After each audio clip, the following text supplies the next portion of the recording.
Donald Trump की जीत के साथ ही कई देशों की नींद उड़ गई है। इसमें भारत के कई पड़ोसी भी शामिल हैं। हालांकि सबसे ज्यादा परेशानी में है चीन का चेला यानी Pakistan.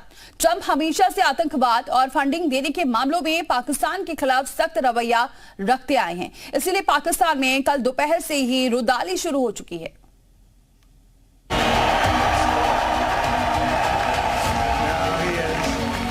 God bless you and God bless America. Donald Trump तो बाय ऑल अकाउंट्स अब जीत गए हैं। उससे पाकिस्तान पे उनके बराह रास्त क्या असरात पड़ने जा रहे हैं? कोई अच्छे मजबूत असरात पड़ेंगे? अगर वो चाइना पे टैरिफ लगाना चाहते हैं तो ये आपके और मेरे लिए तो प्रॉब्लम की बात है। ट्रंप की ऐतिहासिक जीत होते ही पाकिस्तान को कटने का डर सता रहा है और इस्लामाबाद में नया तूफान शुरू हो गया। वहां पर जाहिर है तूफान तो आएगा आपके बाद। डोनाल्ड ट्रंप का फिर से सदर बनना पाकिस्तान और दुनिया के लिए अच्छा होगा या मुश्किलात का सबब बन सकता है? जो ट्रंप है उसको आप पसंद करें या ना करें ये एक अलग बहस है। शहबाज सरकार और पाकिस्तानी दोनों ही ट्रंप को पसंद नहीं करते। इस्लामाबाद में कमला हैरिस का इंतजार हो रहा था, पर ट्रंप आउट ऑफ सिलेबस आ गए। चाइना जो है वो इकोनॉमिक फ्रंट पे लड़ रहा है, इंडिया इकोनॉमिक फ्रंट पे लड़ रहा है। हम अभी बिल्कुल अपनी बेस लेवल इकोनॉमी के हमारे, तो मैं तो ये भी नहीं कहूंगा कि हम उनकी टॉप 10 की लिस्ट में आते हैं। पाकिस्तान में आज सिर्फ दो शब्द ट्रेंड कर रहे हैं, पहला ट्रंप और दूसरा इंडिया। पाकिस्तानी को ट्रंप से डर लग रहा है और खौफ इस बात का कि ट्रंप अब इंडिया का खुलकर साथ देंगे। पाकिस्तान के खिलाफ मोदी ट्रंप की दोस्ती दिखेगी। इंडिया बुनियादी तौर पे अमेरिका के लिए एक बहुत बड़ा आईटी एलाई है। देखिए दौर आगे जो है वो एआई का है, आईटी का है। सारी इन्वेस्टमेंट जो अमेरिकन की टॉप आईटी कंपनीज जो है वो इंडिया के अंदर कर रही हैं, उनके ऑफिसेज खोल रहे हैं, उनके सर्वर्स जो है वो इंडिया के अंदर मूव हो रहे हैं, रीजनल सर्वर्स जो होते हैं। अच्छा, अब इतनी बड़ी चीज जो है एंड ऑफ द डे बात होती है सारी पैसे की। जिधर पैसा मूव करता है वहां फॉरेन पॉलिसी के अंदर नरमी आती है, जिधर पैसा मूव नहीं कर रहा वहां सख्ती आती है। 20 जनवरी 2025 को ट्रंप अमेरिका के 47वें राष्ट्रपति बनेंगे, पर इस्लामाबाद को डर अभी से है। पाकिस्तान में अमेरिका को लेकर एक कहावत बार बार दोहराई जा रही है। अगर अमेरिका को छींक आती है तो दुनिया को बुखार हो जाता है। अगर अमेरिका को छींक आती है तो दुनिया को बुखार हो जाता है। आज वॉशिंगटन डीसी में डोनाल्ड ट्रंप को देखते ही पाकिस्तानियों को बुखार और निमोनिया एक साथ चढ़ गया। किसी की समझ नहीं आया कि जब इस्लामाबाद को मदद की सबसे ज्यादा जरूरत है, उसी समय ट्रंप कैसे आ गए।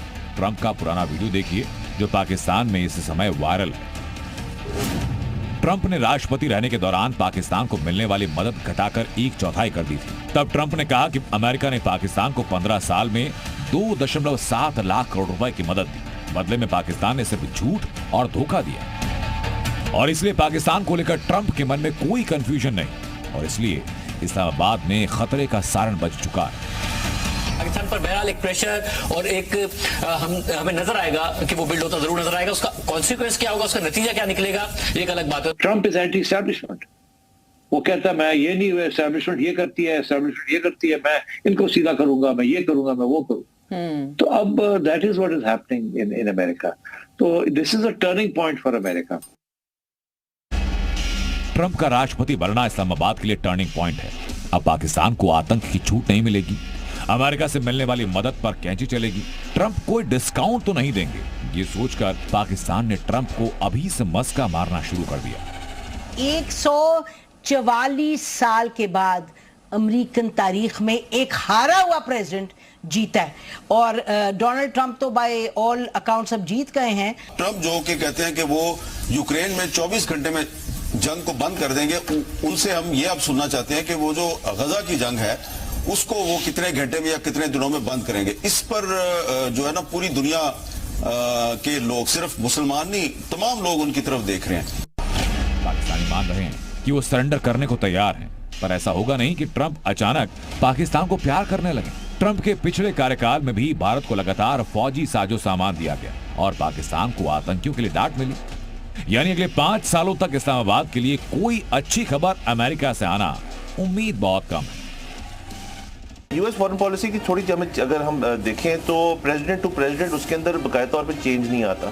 हाँ, उसके अंदर 19-20 का फर्क जो है प्रेसिडेंट आके डाल सकते हैं, लेकिन ऐसे नहीं होता कि जी आते साथ एक शख्स जो है वो फॉरेन पॉलिसी पूरी तब्दील कर लेगा, पाकिस्तान के साथ प्यार मोहब्बत एकदम से बढ़ जाएगी। नतीजों का ऐलान होने के बाद शहबाज शरीफ ने भारी मन से ट्रंप को बधाई दी। इस समय उन्हें आने वाले दिनों की मुश्किलों का सबसे सटीक अंदाजा है। अमरीकी सदारती इलेक्शन में कामयाबी पर वजीर आजम शहबाज शरीफ ने ट्रंप को मुबारकबाद दी। डोनाल्ड ट्रंप को इलेक्शन में तारीखी फतह पर वजीर आजम शहबाज शरीफ की जानिब से मुबारकबाद दी गई है। आने वाले दिनों में ट्रंप सरकार पाकिस्तान के लिए बड़ी मुसीबत बन सकती है। आशंका ये भी कि पाकिस्तान को अब चीन से दोस्ती तोड़ने के लिए कहा जाए या फिर अमेरिका चीन के खिलाफ एक्शन लेता है तो पाकिस्तान की मुसीबतें भी बढ़ सकती हैं।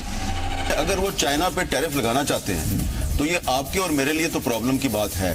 जो ट्रंप है उसको आप पसंद करें या ना करें ये एक अलग बहस है।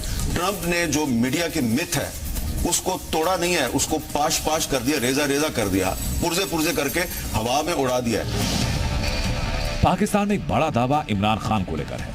इमरान समर्थकों का दावा कि ट्रंप और इमरान दोस्त हैं, इसलिए राष्ट्रपति पद की शपथ लेने के बाद ट्रंप अपने फ्रेंड इमरान को रिहा करवा देंगे। ट्रंप की जीत को लेकर इमरान के रिहा होने की हवा बनाई जा रही है। आपके ख्याल में फरमाइश आएगी कि साहब ये जो आपने ये जो एक कैदी हैं इनके हवाले से आप जरा मेहरबानी फरमाइए। साबिक सदर ट्रंप जीत जाते हैं ये इलेक्शन तो इमरान खान फौरी तौर पर रिहा कर दिए जाएंगे, ये परसेप्शन कैसे बिल्ड हुआ है पाकिस्तान में? हर पार्टी को उम्मीद रखने का तो हक है ना। अगर उन्हें उम्मीद है तो उम्मीद तो बिल्कुल जायज है, होनी चाहिए उम्मीद। हाँ, उम्मीद पूरी होगी या नहीं ये तो आप वहां बैठे जो अमेरिका के लोग हैं आप बता सकते हैं।